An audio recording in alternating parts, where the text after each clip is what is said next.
Welcome to Meridia. Assalamu alaikum. This is your host Umar Tariq. So today I have another special guest, and we're going to continue with our resilience series interview.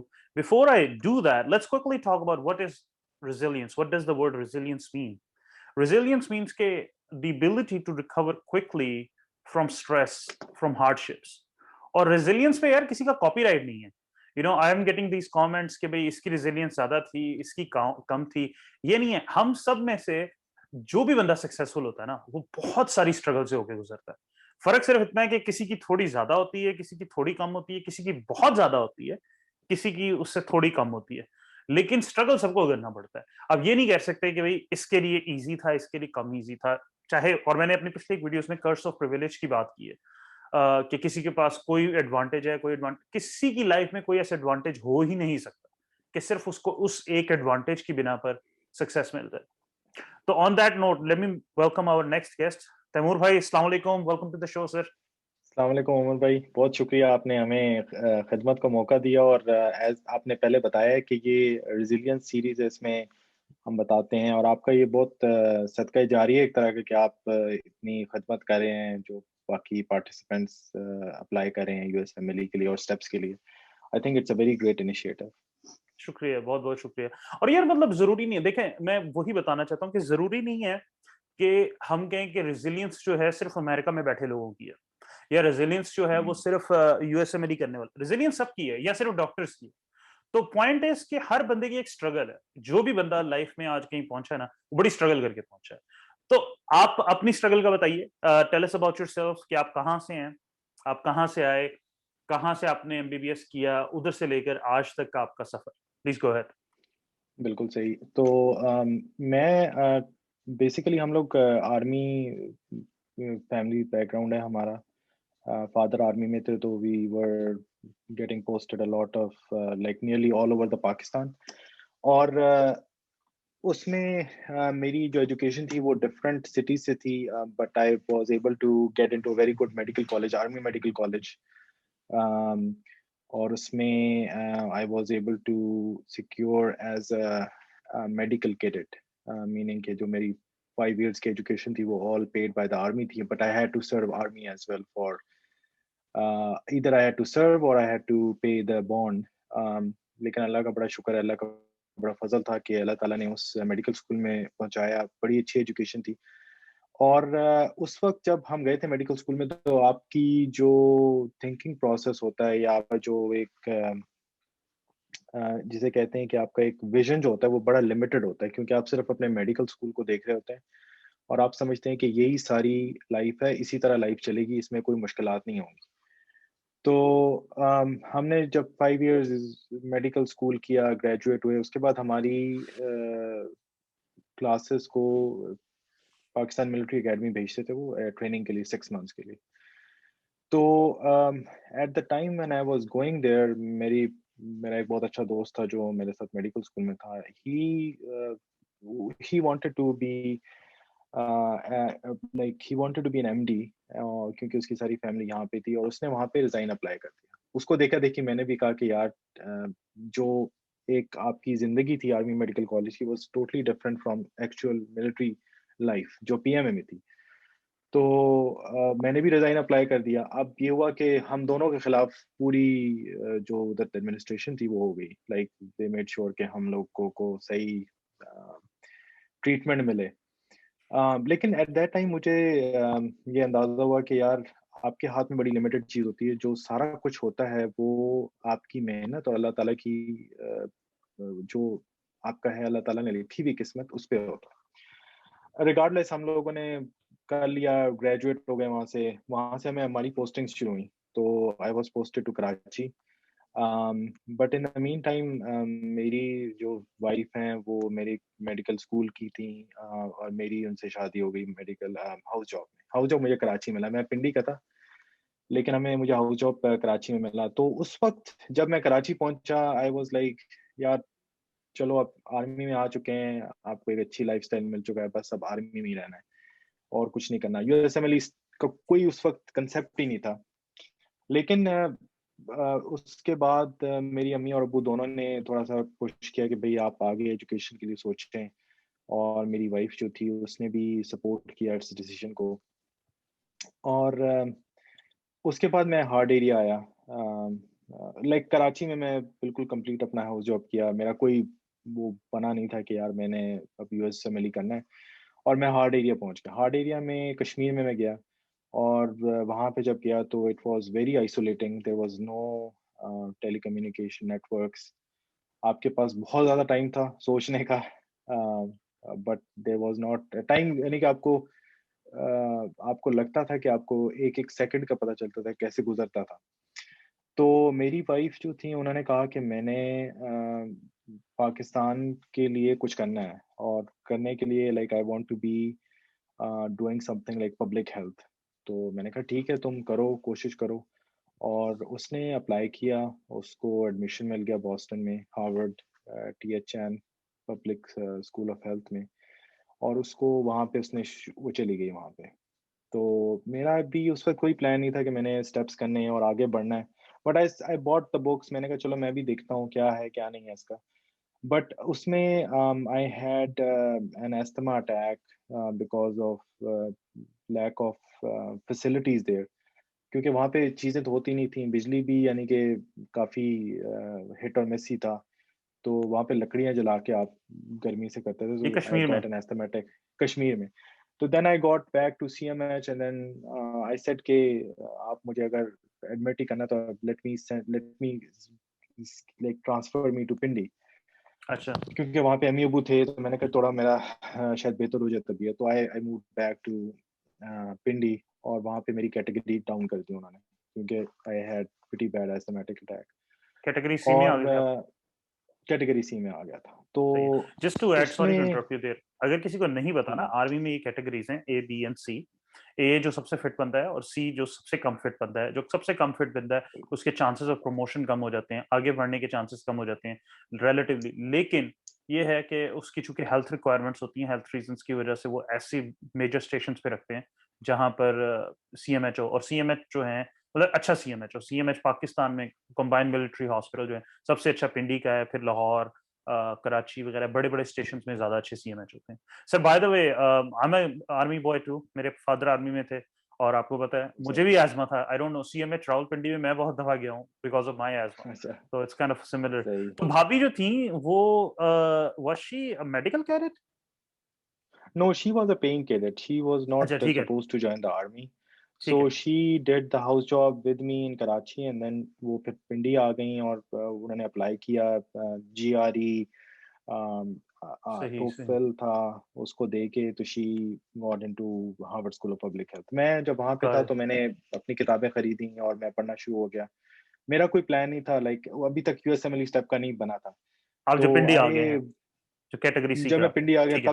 तब तक भी नहीं था। तो I applied for, मैंने कहा चलो मैं देखता हूँ जाके क्या सिचुएशन है यूएसए में भी, लाइक कितनी है उसमें इफेक्टिवनेस है या नहीं है। मैंने ये भी सोचा कि यार अगर मैं पब्लिक हेल्थ करके आता हूँ वहाँ से, लाइक डिग्री लेके आता हूँ, maybe I have good good chances of staying in the army at a big centre, maybe at medical school. और हमारे आर्मी में के काफ़ी मेडिकल स्कूल हैं। तो आई I I I took a leave, ex Pakistan leave, but उससे पहले हम मैं जब वापस यूनिट में गया, तो हुँ, हमारी यूनिट को उन्होंने कहा कि अभी सवात का ऑपरेशन शुरू होने वाला है, तो आपकी यूनिट ना मूव कर जाएगी। तो मैंने कहा ठीक है, लाइक मेरा तो प्लान प्लान पहले ही बना हुआ था कि यार मैंने जाना है, लाइक विजिट करना है, एक्स पाकिस्तान लीव ली हुई थी। लेकिन वो ये होता है कि जो अल्लाह की मर्ज़ी होती है वही होता है।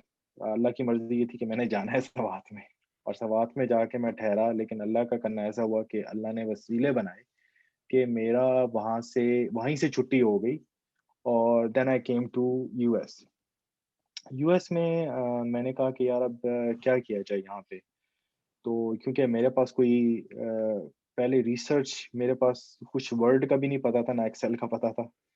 किसी चीज़ का नहीं पता था। तो जब यूएस पहुँचे तो we were at a very small apartment Boston में। We were living in a studio, और very limited financial support. Like I mean Allah का शुक्र है सबने सपोर्ट किया, लेकिन इस तरह नहीं था कि आप जाएं और आप पैसे घर से शॉपिंग लेते थे आप स्ट्रीट लोग? पे कोई चले। कोई इधर हाँ, वाज एनीबॉडी उस गेटिंग वक्त पेड या पैसे, पैसे घर से लेते थे आप लोग? नो, बिल्कुल उस वक्त शुरू में we were not getting support, like we were not getting paid, support जो सारी थी वो घर वाले ही कर रहे थे। तो कितना लेते थे, इफ यू डोंट तो माइंड मी आस्किंग, घर से महीने का? यार हमारे डिफरेंट अखराजात थे, जिस तरह $1000 तकरीबन रेंट पे निकल जाता था। उसके अच्छा। बाद आपकी मेडिकल इंश्योरेंस 500 तक थी। उसके बाद आपका बिजली, ग्रोसरी मिला मिलू के तकरीबन तो 2 से 3 हज़ार डॉलर तक था आप खर्चा। हर महीने घर वाले आपको भेजते थे 2 से 3 हज़ार डॉलर? घर घर घर हाँ बिल्कुल। तो लेकिन उसमें ये भाभी था वाज कि doing her she was doing her MPH at that time? हाँ बिल्कुल, वो एमपीएच करी थी उधर बॉस्टन में। सही है। और हम लोग जो थे, हम लोग उस अरसे में मैंने फिर ये सोचा कि यार, मैंने कहा कि अब मुझे क्या करना चाहिए? मैंने कहा यार चलो मैं एमपीएच के लिए अप्लाई करता हूँ। तो मैंने एमपीएच के लिए अप्लाई किया, जीआरई का एग्ज़ाम दिया, आइल्स किए और साथ-साथ स्टेप्स की भी तैयारी की। और मैंने अप्लाई किया एमपीएच के लिए, मेरा कोलंबिया में हो गया, बॉस्टन में हो गया। I even went to Boston university, orientation जो थी उसमें भी गया मैं। लेकिन उस वक़्त ये था कि हमारे पास जो हमारी क्रेडिट हिस्ट्री थी, उस वक़्त आपको शायद अंदाज़ा हो कि उस वक़्त 2008-9 में यहाँ पे यूएसए में फाइनेंशियल डिप्रेशन आ गया था। तो वो दे वर वेरी स्ट्रिक्ट।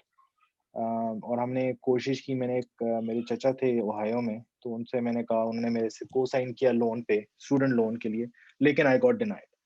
अब ये था कि एक बंदी की पहले ही एमपीएच चल रहा है और मैं दूसरा अप्लाई करूँ तो मेरे पास लाइक कोई पैसे नहीं थे। तो ऑब्वियसली मैंने कहा कि यार ये वायबल नहीं है इस वक़्त। तो आई आई सेड कि कोई बात नहीं। मैंने फिर रिसर्च अपॉर्च्युनिटीज़ देखना शुरू की and I worked for 6 months volunteer, बगैर किसी पे के, बगैर किसी उसके, just to learn how to do basic basic research like western blot, pipetting section. अब वो एक आई रिसर्च इंस्टीट्यूट था, लाइक यूएसए का लार्जेस्ट आई इंस्टीट्यूट। उसमें एक मेरी प्रिंसिपल इन्वेस्टिगेटर थी, उन्होंने लाइक मेहरबानी की, उन्होंने कहा ठीक है, हम तुम्हें बताएंगे, तुम्हें लर्न करवाएंगे और तुम्हें हम सिखाएंगे।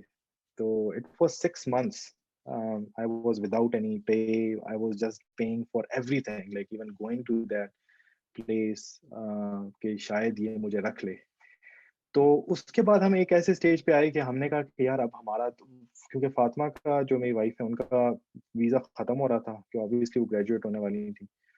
और मैंने कहा यार अब एक स्टेज आ गया है कि हमने फैसला करना है, या तो हम वापस चले जाएँ पाकिस्तान जाके एफसीपीएस करें और वहाँ पे अपना करें, या एमपीएच करें और अपना वो सारा करें। और उसके बाद ये हुआ कि मैंने उनको बताया अपनी प्रिंसिपल इन्वेस्टिगेटर को, उन्होंने कहा ठीक है, तुमने काफ़ी मेहनत की है, तुम सुबह आते हो और तुम शाम रात को जाते हो, तो ठीक है, we will sponsor your visa. तो अल्लाह का देखिए इतना करम हुआ कि 6 महीने के अंदर, without any knowledge, without any prior experience, उसने मुझे रख लिया वहाँ पे। So sorry to interrupt you there, और आप लोग जब भाभी के साथ आए थे, भाभी हैड F1 स्टूडेंट वीजा बिल्कुल, मैं और F2 पे आपको था। स्पाउस, और आप F2 पे थे, स्पाउस ऑफ स्टूडेंट वीजा। ठीक है। बिल्कुल, बिल्कुल। तो अब आपको जो वीजा स्पॉन्सर किया, व्हिच वाज दैट? J1 वो रिसर्च? H1 था, H1 रिसर्च, ठीक है। H1 था। मुझे उस वक़्त कोई पता नहीं था। मैंने कहा कि जी आपको जो भी आपने देना मुझे दे दें। तो उसने कहा कि हाँ, हम H1 कर सकते हैं। मैंने कहा ठीक है, H1 कर दें। तो H1 हो गया, अल्लाह का शुक्र है। I worked in that lab for about 3 years. और साथ-साथ फिर मैंने ये कहा कि यार, उस वक़्त मुझे थोड़ा बहुत अंदाज़ा हो गया था कि यहाँ पे जो रिसर्च की अपॉर्च्युनिटीज़ हैं, उसमें ये है कि you have to have a good grant. जब तक आपके पास ग्रांट है, तब तक आपकी रिसर्च चल रही है। जब ग्रांट खत्म हुई, यू हैव टू वर्क। तो मैंने कहा कि यार, I need to finish my steps and try for residency. उस अरसे में मैंने स्टेप्स देने शुरू किए और साथ-साथ रिसर्च की। क्योंकि आपका लैब का भी बहुत काम होता है, आपको रिसर्च करनी होती है, आपको पेपर्स लिखने होते हैं, पोस्टर्स बनाने होते हैं। बट वहाँ पे कुछ कुछ लोग थे वहाँ पे जिन्होंने मुझे कहा कि यार तुम क्या कर रहे हो? तुम बस स्टेप्स दो और अप्लाई करो, स्टेप्स दो और अप्लाई करो। तो मैंने कहा कि यार, I mean I can not do like that. मैंने अपनी फैमिली को सपोर्ट करना है। I need to have some sort of experience. और लेकिन अल्लाह का शुक्र है कि 3 साल के बाद उसकी, मेरी जो पीआई थी उसकी ग्रांट खत्म हो गई। उसने कहा कि भई अब या तो आ रहा है या तो पार है। तो लेकिन I had such good experience there with in terms of imaging, in terms of microscopy. तो मैंने एक और हॉस्पिटल में अप्लाई किया और अल्लाह का शुक्र है कि उस हॉस्पिटल वाले वो एक ऐसे बंदे को ढूँढ रहे थे जिसको थोड़ा बहुत ऑप्थेल्मोलॉजी का हो लेकिन न्यूरो साइंस का। मुझे शुरू से थोड़ा बहुत उस वक्त हो गया कि मैंने यार न्यूरो साइंस में जाना है, इट्स वेरी इंटरेस्टिंग फील्ड। और मैं फिर ब्रिगम में I got a fellowship for 2 years. उस अरसे में वहाँ पे एक मेरे बहुत अच्छे दोस्त थे, उनका नाम है शाह अहमद। बहुत लोग जानते हैं उनको, आपकी तरह वो भी बहुत नेक हैं, उन्होंने बहुत लोगों को गाइड किया। ही पुश्ड मी अ लॉट, उन्होंने कहा कि नहीं तुमने करना है। He even supported me, he bought his own car and he used to drop me to exam centres. And finally I was able to clear all the steps, and then I applied for residency. That was my first match. लेकिन अल्लाह का इतना करम है कि जब मैं match apply कर रहा था तो I don't know what came to my mind. मैंने एक लॉयर से बात की, मैंने कहा कि यार मेरा थोड़ा रिसर्च एक्सपीरियंस है, तो I would like to apply for visa, because it's a very big gamble. आपका अगर खुदा ना खास्ता वीज़ा रिजेक्ट कर दें वो, तो देन यू आर नोवेयर। हम्म। और उसमें ये हुआ कि मेरा वीज़ा फिर चेंज हो गया, मेरा H1 से जे पे हो गया, क्योंकि वो जो ब्रिगम वाले थे वो कहते थे कि हम जे पे करेंगे आपको। तो मैंने कहा ठीक है, कोई मसला नहीं है। और जब मैं अपने मैच रेज़िडेंसी अप्लाई कर रहा था, तो मैं जिससे भी लेटर लेता था, मैं एक लेटर मैच के लिए लेता था और एक लेटर अपनी इमिग्रेशन के लिए लेता था। तो मैंने दोनों काम साथ किए। ये अल्लाह ने हिम्मत दी उस वक़्त, कैसे आपने अपनी पर्सनल स्टेटमेंट भी लिखी, आपने अपने लेटर्स भी लिखे। वो और वो ये थे कि आपके पीआई कहते यार तुम खुद लेटर लिख के ले आओ, हम रख देंगे, हम ठीक कर देंगे उसको। तो I I was like all day on the computer just writing letters, अपनी पर्सनल स्टेटमेंट ठीक कर रहा हूँ और अप्लाई किया मैच पे। अब उसके बाद ये हुआ कि ठीक है, आपका जो जो रिसर्च फेलो की सैलरी होती है वो इतनी होती है कि आप उसमें पे चेक टू पे चेक ही गुज़ारा करते हैं। कितना होता है? उसमें जो एनआईएच का था उस वक़्त वो 36,000 था पर ईयर, तो आपको अच्छा। बेसिकली 3000 मिलते थे। हाँ, बिल्कुल नहीं, $3000 मेरी मिलते मैं थे पर इसलिए मंथ। पूछ रहा हूँ कि मेरी स्टैनफोर्ड में 42,000 थी और मुझे कट कटा शायद के उस वक़्त 2200 2100 मिलता था।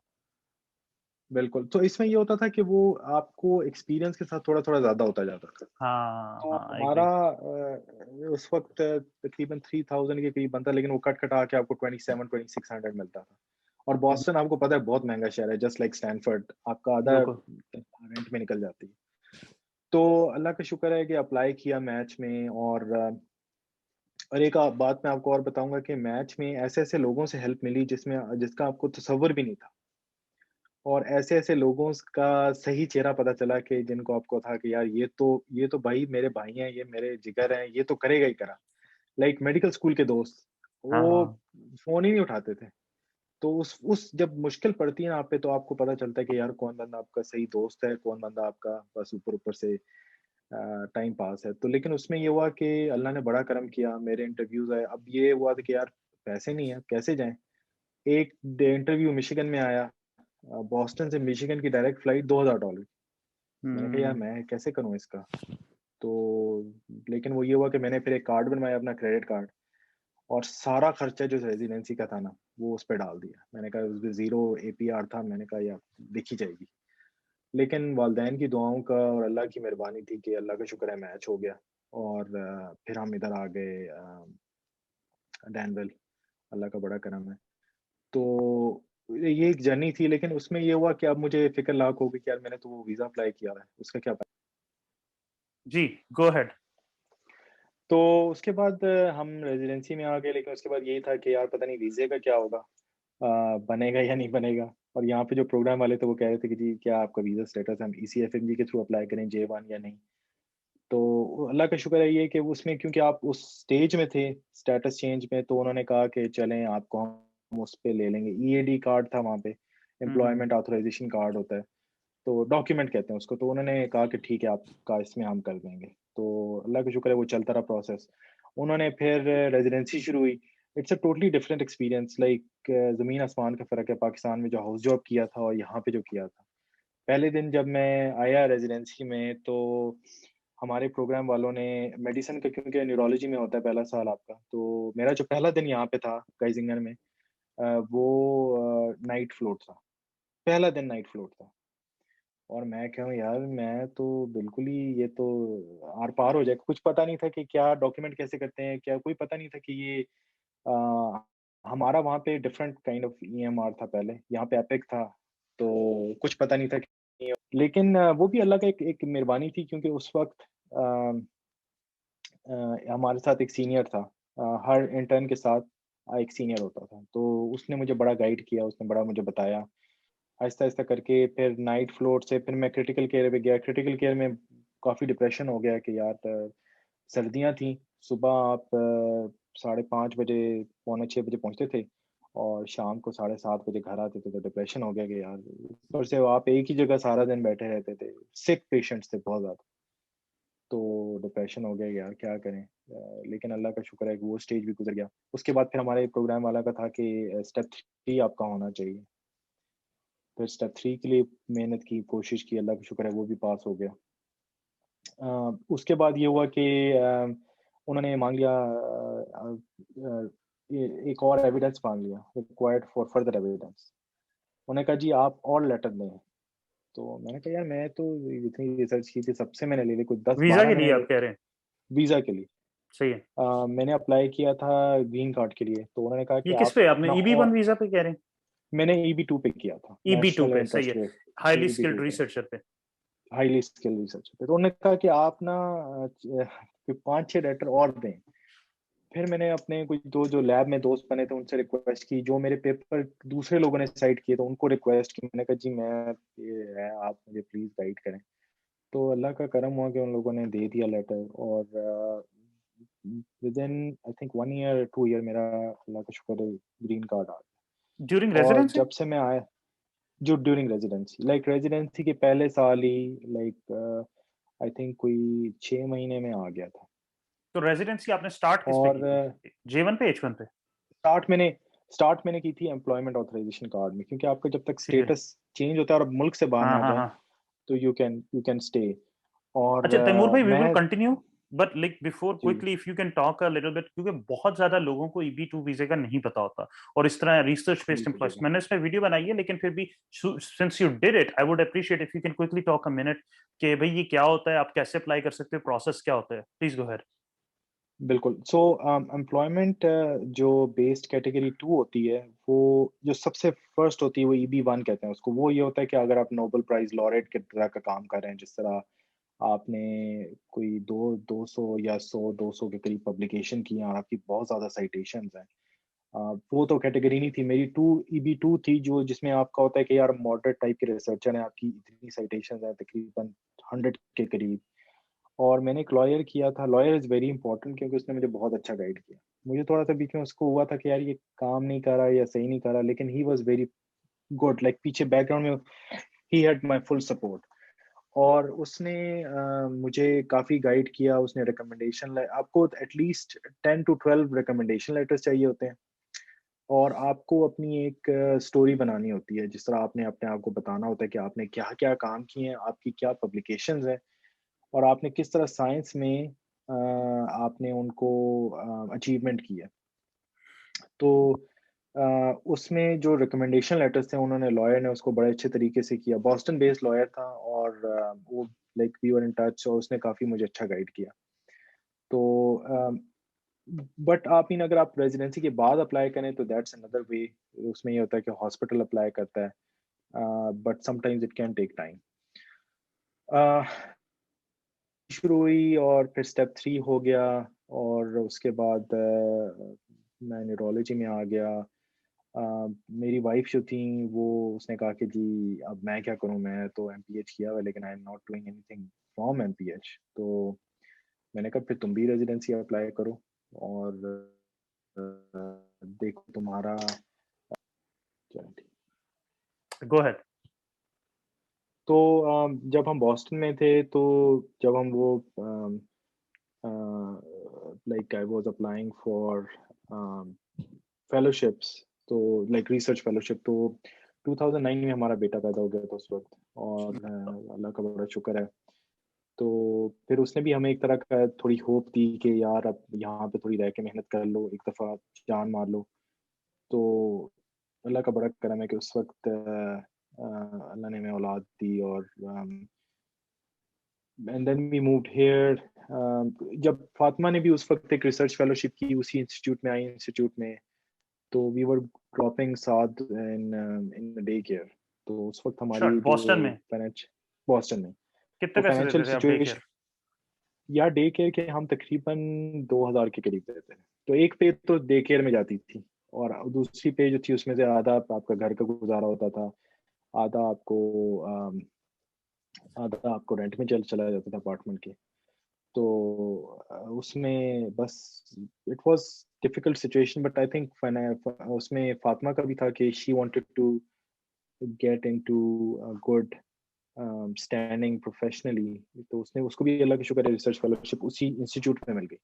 सही। तो उसके बाद हम लोग फातिमा, हम जब जब यहाँ आए तो मेरी वाइफ ने कहा कि मैंने भी देखना है कि मैं, अगर मैंने एमपीएच की डिग्री ली भी है तो I should be doing something. वो उसने बॉस्टन में थोड़े बहुत प्रोजेक्ट्स किए थे पब्लिक हेल्थ के, और जब वो यहाँ पे आई तो उसने फिर अप्लाई करनी शुरू की, और उसने, उसके स्कोर अच्छे थे, और she got into a good programme in pathology in Drexel Hahnemann.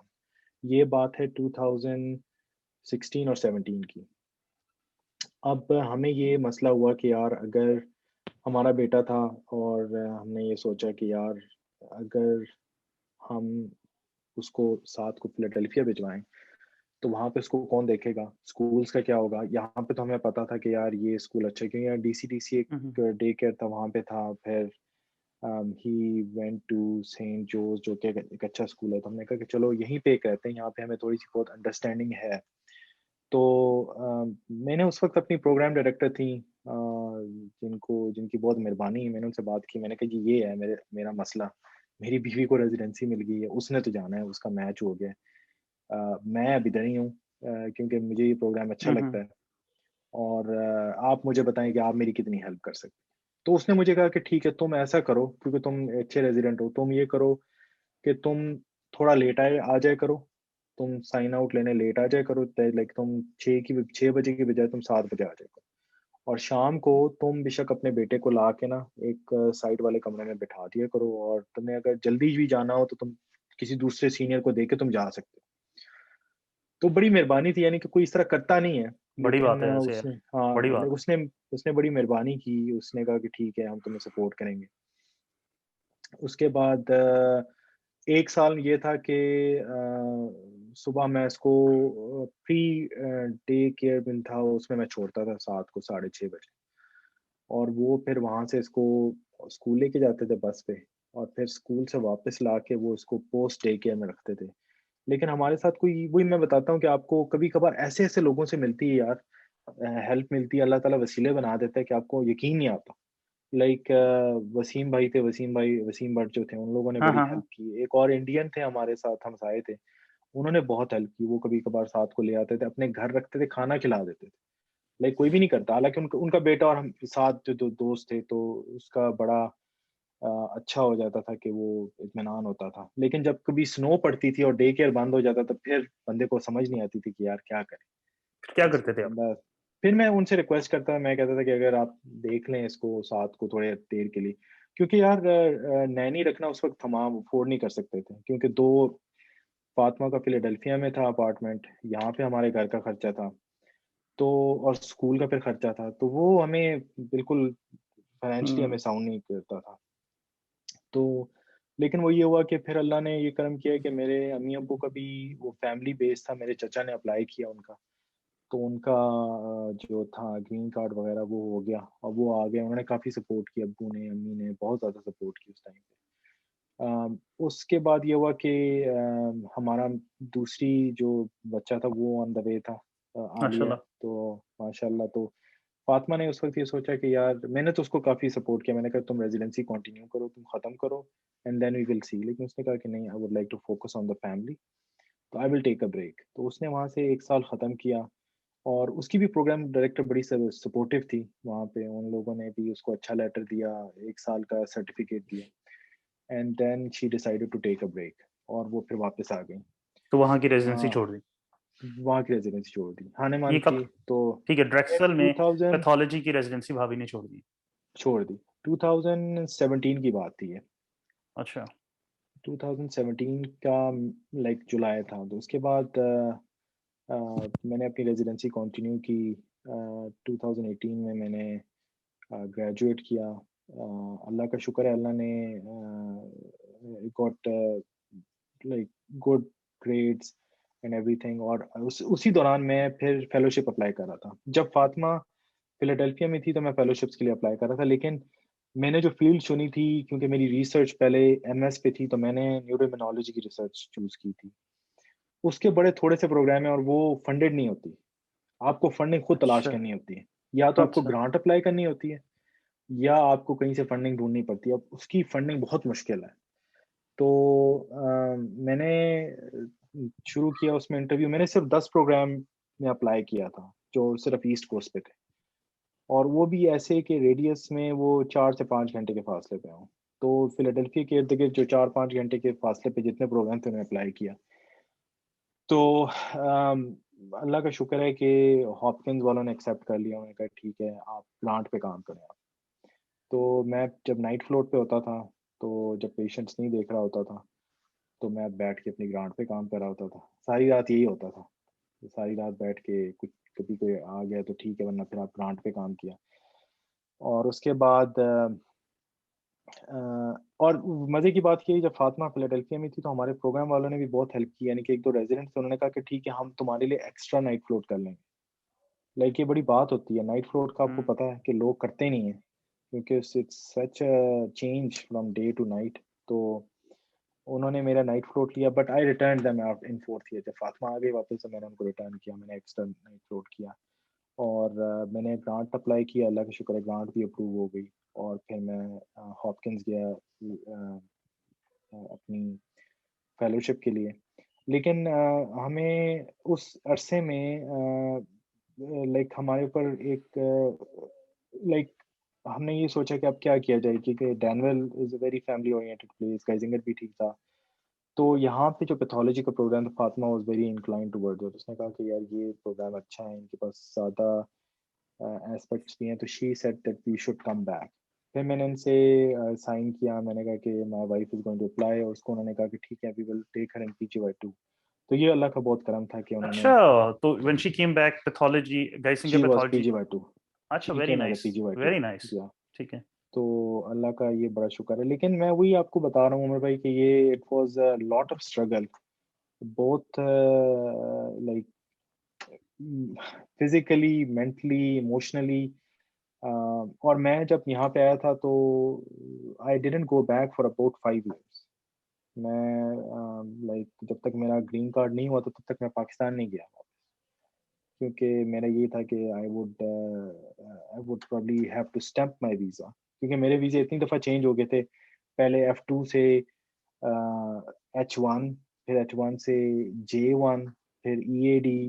तो सारा वो प्रोसेस में आपको होता था कि यार अब ये करना है, वो करना है। लेकिन that was a big big thing कि आप पाकिस्तान नहीं जा सकते थे और अपने वालिदैन से नहीं मिल सकते। लेकिन they used to come meet and then go back. बड़ी बड़ी हिम्मत थी उनकी। लेकिन ये जस्ट मेरी स्टोरी का खुलासा है कि how we manage to get through it. अभी मेरी वाइफ जो है वो रेजिडेंट हैं, like she is in PGY3। तो I am like holding up to 2 kids, like manage करते हैं उसको उनको।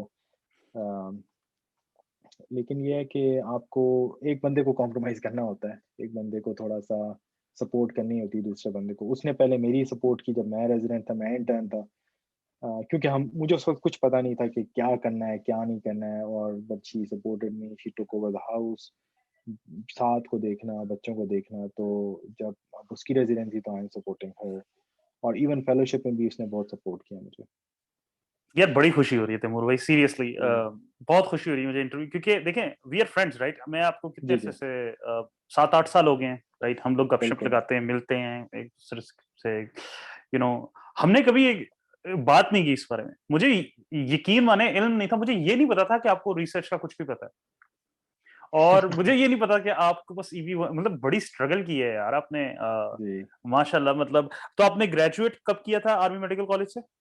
मैंने 2007 में ग्रेजुएट किया था। ठीक है, 2006 और में आपने फाइनल ईयर के एग्जाम दिए?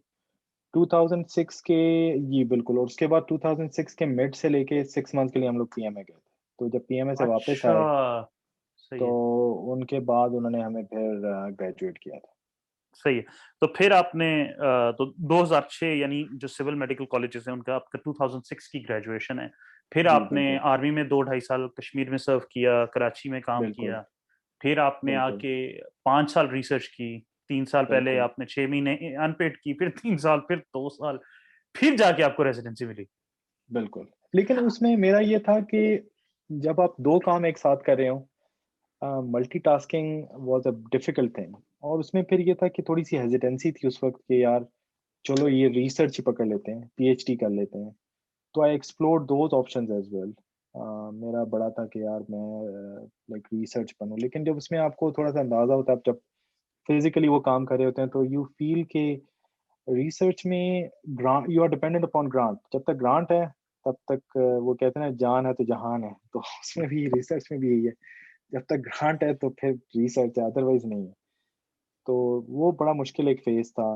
तो मैंने आई डिसाइडेड कि यार कोई आपको स्टेबिलिटी होनी चाहिए लाइफ़ में और आपने हम्म। अगर एमडी डॉक्टर बने और आपका इंटरेस्ट है पेशेंट्स की तरफ, तो you should definitely go towards a, like a medical career क्योंकि रिसर्च तो आप जबरदस्त। ट्रांसलेशनल रिसर्च कर सकते हैं बाद में। जी जी। पता है क्या, जिन लोगों को नहीं पता, जो लोग तैमूर भाई को नहीं जानते, तैमूर भाई is one of the most smiling person, care free smiling person. तो मुझे अंदाजा ही नहीं है कि मैं पिछले 7 8 साल में आपसे जब भी मिलता हूँ आप इसी तरह हंस रहे होते हैं। चाहे आप हमारे पास रेडियोलॉजी में आते हैं, चाहे नमाज पे मस्जिद में मुलाकात हो, तैमूर भाई हंसते खेलते हैं।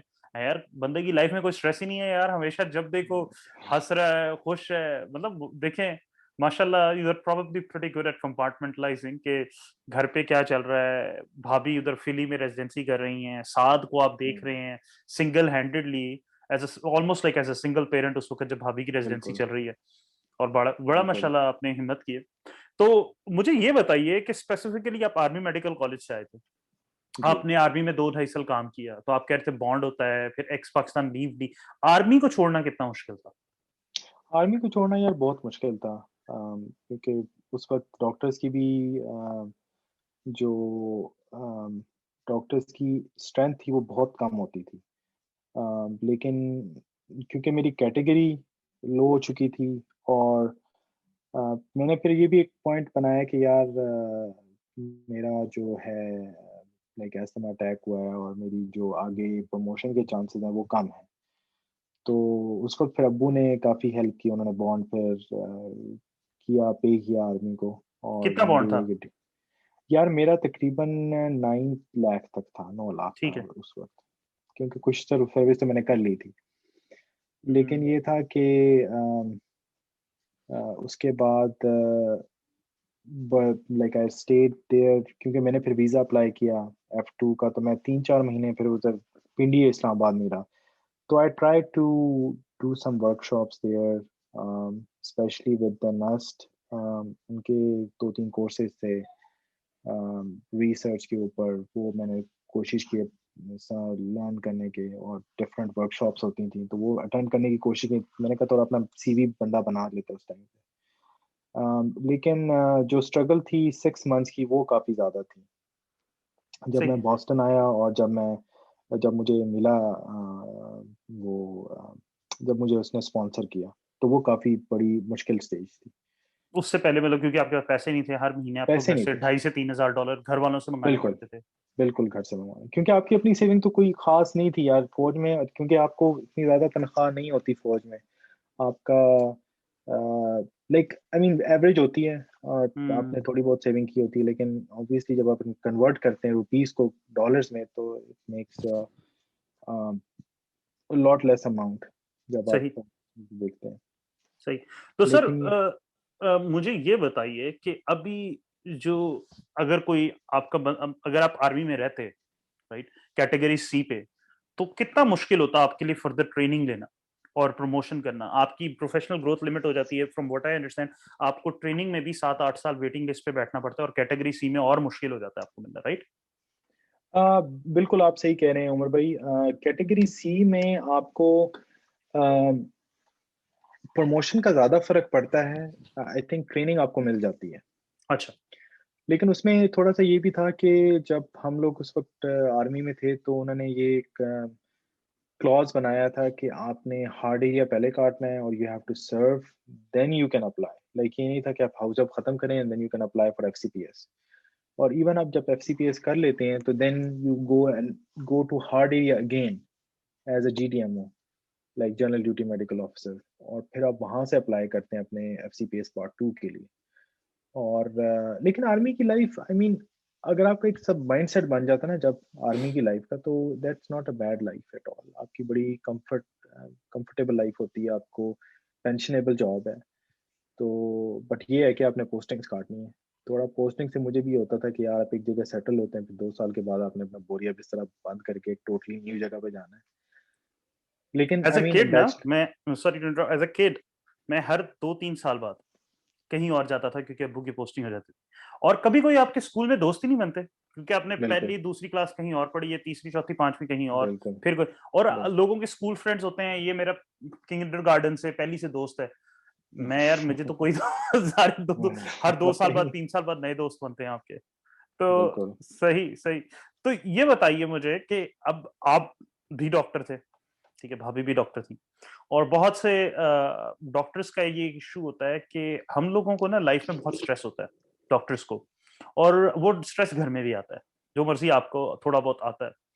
और आपकी जो आपका स्पाउस होता है, चाहे हस्बैंड हो चाहे वाइफ, वो आपके पिलर ऑफ सपोर्ट बनता है। लेकिन अगर वो भी अपना स्ट्रेस लेके आ रहा हो, तो फिजिशियन कपल दोनों की काफी स्ट्रेसफुल लाइफ होती है कि दोनों के स्ट्रेसेस बहुत ज्यादा है, दोनों को उनको स्ट्रेसर्स के साथ एक दूसरे को सपोर्ट करना है।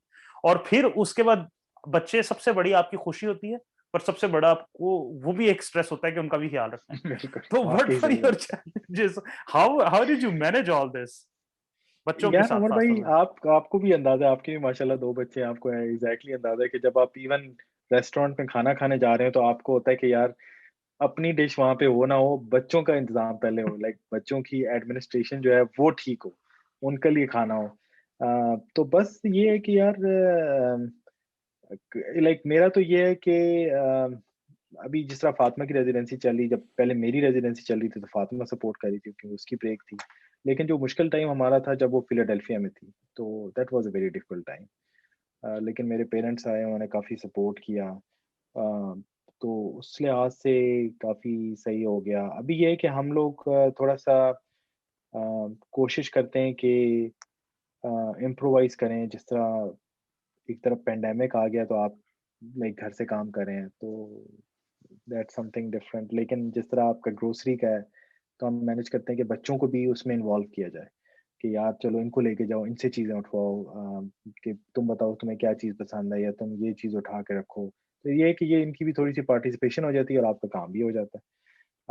दूसरा ये है कि फिर आपने कोई घर का काम करना है, जिस तरह आपने कोई चीज़ फिक्स करनी है, तो आप इनको भी लगाएँ कि यार मुझे ये टूल आके दो, मुझे ये टूल आके दो। तो उसमें ये है कि थोड़ा बहुत, या इनको आप कहते हैं कि यार चलो मेरे साथ बाहर चलो, मेल चेक करके आओ। तो उसमें फिर आप ये इनको इन्वॉल्व कर लेते हैं कि इनकी वॉक भी हो गई, इनकी थोड़ी लाइक 2-3 मिनट की आउटिंग ही हो जाए। और ये है कि इस तरह इनको इन्वॉल्व करके रखते हैं। लाइक ऑब्वियसली स्ट्रेस तो है, बहुत दोनों का है। आई मीन एज़ जब आप फिज़िशियन की जॉब कर रहे होते हैं, आपका अपना स्ट्रेस होता है, आपका इनबॉक्स का बहुत स्ट्रेस होता है, और रेज़िडेंसी का अपना स्ट्रेस होता है क्योंकि आपने पढ़ना होता है और आपके एग्ज़ाम्स होते हैं। तो उसमें ये होता है कि आप टैग टीम करते हैं। जिसका जितना ज़्यादा इम्पोर्टेंट काम है, वो फिर लीड रोल ले लेता है। हम्म, और हमने फिर खाने का भी ऐसे इम्प्रोवाइज़ किया कि हम लोग ज़्यादातर ऐसा खाना बनाते हैं जो आसानी से बन जाए। मिसाल के तौर पे वी यूज़ ब्राउन प्याज़ और टोमेटो पेस्ट, और लाइक ज़्यादा मुश्किल डिश नहीं बनाते। मिसाल के तौर पे पास्ता ज़्यादा कर लिया, या जो चीज़ें जल्दी बन जाएँ उस तरह की हैं। तो that I mean that way आपका थोड़ा-सा टैग टीम करके आपको हो जाता है। कुछ काम लाइक वो करती है, कुछ काम मैं करता हूँ घर के। इस तरह आप खाना कुकिंग मैं करते हैं, बना मतलब हाँ, आप मैं भी कुकिंग बहुत करता कुकिंग हूँ। करते हैं और हेल्प कराते हैं, और भाभी भी करती हैं। द पॉइंट इज कि exactly. You can't have the male ego here कि भाई मैं मेल हूँ, मैंने तो नहीं, घर का नहीं, काम नहीं बिल्कुल, करना, मैंने तो खाना भी नहीं बनाना, मैंने कुछ नहीं करना, right? I do that too. बिल्कुल। बिल्कुल, नहीं, आप आपकी जैसा निहारी बहुत मशहूर है, तो सही है। हाँ। यार तिक्के बेचारे जो है ना, they are feeling left out, लेकिन हाँ आई एग्री। तो अच्छा, तैमूर भाई भाभी कब ग्रेजुएट करें?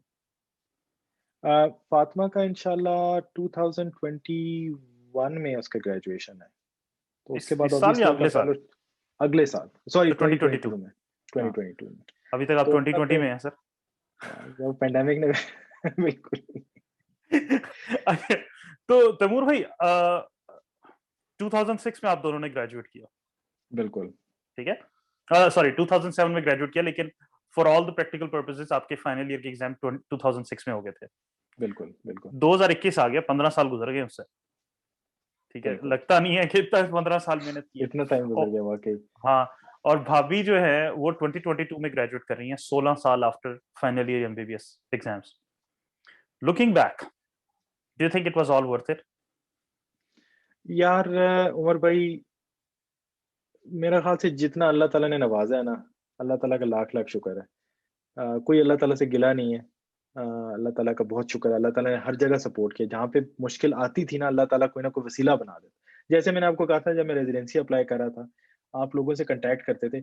कभी कभार ऐसे बंदे से आप बात करते थे जिससे आपने कभी मिले भी नहीं है, और वो आपको इतना अच्छा गाइड कर देता था कि आप कहते थे यार अल्लाह ताला इसको, आपके दिल से दुआ निकलती थी कि अल्लाह ताला इसको कामयाब करे। तो ऐसे ही लोग थे जो आपके जिगर थे, लेकिन वो आखिर में झंडी करा देते थे, कहते थे यार नहीं हमारे पास तो कुछ भी नहीं। हालाँकि वो प्रोग्राम में सिलेक्शन कमेटी में बैठे होते थे, यहाँ तक बात थी। सिलेक्शन कमेटी में बैठे होते थे और इतनी यारियाँ, लेकिन वो बस फिर आखिरी टाइम पे वो झंडी, आई मीन उनकी भी मजबूरियाँ हो सकती हैं, लेकिन ये है कि अल्लाह का बड़ा फ़ज़ल है यार। कोई वो नहीं है, कोई रिग्रेट नहीं है, अल्लाह ने बड़ा करम किया। लेकिन ऑब्वियसली मेहनत, रेज़िलियंस जिस तरह आपने कहा है ना, आपको दूसरे इंसान से आप देखते हो तो आपको पता नहीं होता कि उसके अंदर कैसी जंग चल रही है, कि उसके ज़हन में कितनी चीज़ों के बारे में ख़्याल चल, जिस तरह आपने कहा कि आपके ज़हन में घर का भी चल रहा होता है, आपके ज़हन में ये चल रहा होता है कि यार अभी मेरे पेशेंट्स का क्या हो रहा है, अभी मौसम का क्या हो रहा है, बाहर बर्फ़ पड़ी है, बर्फ़ को साफ़ करना है। हर छोटी-छोटी चीज़ों के मुतालिक आपका ना एक स्ट्रेस लेवल होता है। लेकिन ये होता है कि आप दूसरे बंदे को देख के ये नहीं कह सकते कि उसकी अपनी अंदर की जो स्ट्रगल है वो कितनी ज़्यादा है। हम बस इग्नोर कर देते हैं दूसरे लोगों को, लेकिन मेरा ये है कि हर बंदे की एक अपनी स्ट्रगल होती है जो आप नहीं जान सकते। Everybody is hmm, fighting his own war within himself. लेकिन ये है कि जो आप हार्ड वर्क करते हैं, स्ट्रगल करते हैं, उसका आपको ज़रूर सिला ज़रूर मिलता है। सही। अभी मिले या तो बाद में मिले। मैं सोचता था, सॉरी आपकी बात काटी है। गो मैं अहेड। पहले सोचता था कि यार रिसर्च जो है इतने साल कर लिए, लेकिन इसका कोई फ़ायदा नहीं हुआ। लेकिन वो फ़ायदा ये हुआ कि यार आपका एक तो सीवी बनता रहा, और साथ में आपकी जो इमिग्रेशन की थी वो उसके साथ-साथ चलती रही। तो in the and I mean आपको एक उसने फ़ायदा दे दिया। तो अगर आपने हम्म, हार्ड वर्क किया, आपने उसमें मेहनत की, तो it definitely benefited you eight the and. तो मेहनत का वो है कि मेहनत का कोई शॉर्टकट नहीं है, आपने करनी है मेहनत। So in the long run, you think it was all worth it? 5 साल की रिसर्च और ये सारा जर्नी, राइट? यार it was a very good experience. Research में आप बहुत हम्म, सीखते हो, और जो वहाँ पे इवन अभी आज तक जो मैं मेरी प्रैक्टिस है, उसमें एक बहुत बड़ा जो इन्फ्लुएंस है, वो जो 2 साल की मैंने रिसर्च फेलोशिप की थी, वो एमएस में की थी। तो it had a lot of like it benefited me a lot, both in सही है। terms of how I interacted with the patients, how I dealt with research protocols. It benefited me. But ये है कि अगर आप like मेरा M शुरू में ये था कि यार रिसर्च करनी, लेकिन जब वो 3 साल की रिसर्च फेलोशिप खत्म हुई, जब ग्रांट खत्म हुई, तो उन्होंने कहा कि जी अब तो कोई नहीं। तो उस वक्त मैंने डिसाइड किया कि नहीं यार, we have to move, we have to get a good medical career. आपने मेडिकल करियर ही करना है, क्योंकि रिसर्च में जब तक ग्रांट है तो ठीक है, नहीं है तो फिर बहुत मुश्किल है। सही। तो I think it was worth it. It was सही। A good, very good experience. जिस तरह तो आर्मी का एक्सपीरियंस था, it was very good experience. Like it uh, made you train yourself for the future, like even at the most difficult period. So Taimur भाई, I always respected you as a clinician, of course as a friend तो आप हमारे जिगर हैं, लेकिन I always respected you as a clinician. और I have a lot of respect कि जब भी आपके पास मैंने कोई भी पेशेंट भेजा है, चाहे अपना पेशेंट हो, चाहे कम्युनिटी से, फैमिली से, कुछ भी, you have always made time, and within a day's notice you are the only person who is able to see them, कि somehow you are able to create a schedule. लेकिन what I respect a lot more about you now, क्योंकि मेरा भी अपना experience यही कहता है कि जिस बंदे ने रिसर्च की है ना, उसको उसकी research makes a better clinician. आपको पेपर्स पढ़ने आ जाते हैं, जो पेपर्स की बिल्कुल ड्रामेबाजी 2 नंबरी है उनको समझना आ जाता है। आपको पता लगता है कि ये जेन्युइन पेपर है और यहाँ पे इन्होंने 2 नंबरी की है, ये ट्रस्टेबल थिंग है, ये इस पे आप ट्रस्ट नहीं कर सकते, राइट? बिल्कुल, बिल्कुल, I totally agree with you. सही। तो मुझे ये बताइए कि इतना सफर, इतनी खप, इतने प्रॉब्लम से गुजरना, why one train in US, why not just stay in Pakistan? और आपकी सिचुएशन में आप आज आर्मी में कर्नल होते, अच्छे खासे घर में, ये जो इतने मसले हैं, घर होता, आपके घर पे सपोर्ट होती फैमिली के पास, why one bother to come in US? यार एक तो थोड़ा-सा ये था कि कोई कुछ चीज़ों पे आपका कंट्रोल होता है, कुछ चीज़ों पे आपका कंट्रोल नहीं होता। तो जिस तरह हमारे हालात बने पहले हमारा बिल्कुल इरादा नहीं था, लेकिन जब हम इधर आए, हमने कहा कि यार चलो let's try to get training here, like at least get some research experience और सम एमपीएच, ताकि आप जाके वापस पाकिस्तान में बेनिफिट करें। लेकिन ये होता है कि अल्लाह ताला ने आपके लिए कोई ना कोई रास्ते रखे होते हैं, जिसमें से आपको गुज़रना होता है।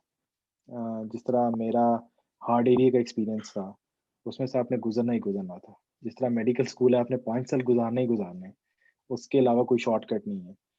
तो बिल्कुल आप ठीक कह रहे हैं, लेकिन जो मेरा सबसे बड़ा इश्यू था ना, वो मेरा पोस्टिंग्स का था कि यार आप 2-3 साल के बाद हमारी तो कुछ ऐसी भी पोस्टिंग्स थी कि जिसमें हम 1 साल सिर्फ रहे थे स्टेशन। तो हम्म। लाइक आई वाज़ क्योंकि आप सेटल नहीं हो सकते यार, आप एक जगह रहे हो, आपने सब 1 साल के बाद सामान पैक किया, आप अगली जगह चले गए। अगली जगह का ये भी पता नहीं कि आपकी फैमिली आपके साथ होगी या नहीं, क्योंकि जब मेरी नई-नई शादी हुई तो मैं कश्मीर चला गया। और कश्मीर में मेरी वाइफ साथ नहीं थी, फातिमा साथ नहीं थी, वो पिंडी में थी और मैं उधर था। तो I used to commute like every 1 और 2 वीक्स। फिर ये होता था कि ईद पे सारे ऑफिसर्स चले गए हैं यूनिट से, आप और एक और ऑफिसर हो बिल्कुल अकेले। क्यों? अब आप जा भी नहीं सकते क्योंकि आपको like obviously they needed to keep some officers in the unit, अच्छा, क्योंकि अच्छा। आपको स्ट्रेंथ चाहिए होती है। तो वो आप बिल्कुल अकेले हो वहाँ पे, आप किसी को बुला भी नहीं सकते हो कि आप अपनी फैमिली से को मेरे विज़िट विज़िट कर लो, क्योंकि वो इट्स टोटली आइसोलेटेड एरिया। ना वहाँ पे टेलीफ़ोन है, ना वहाँ पे इंटरनेट है। टेलीफ़ोन भी लाइन्स का था, जिसमें आपकी 2 लाइन्स थी पूरी यूनिट के लिए। तो ऑब्वियसली काफ़ी ज़्यादा लोग होते हैं उसमें। तो मेरा ये था कि सबसे बड़ा जो मेरा था वो ये था कि यार जो पोस्टिंग्स होती हैं हर 2 साल के बाद, और जब आप रिटायर होगे फिर at the end of your career you have to start from zero. You have to start, अगर आप जल्दी रिटायर हुए हो, लाइक हम्म। आप लेफ्टिनेंट कर्नल या कर्नल पे रिटायर हुए हो, then you have to look for jobs because your family is not settled.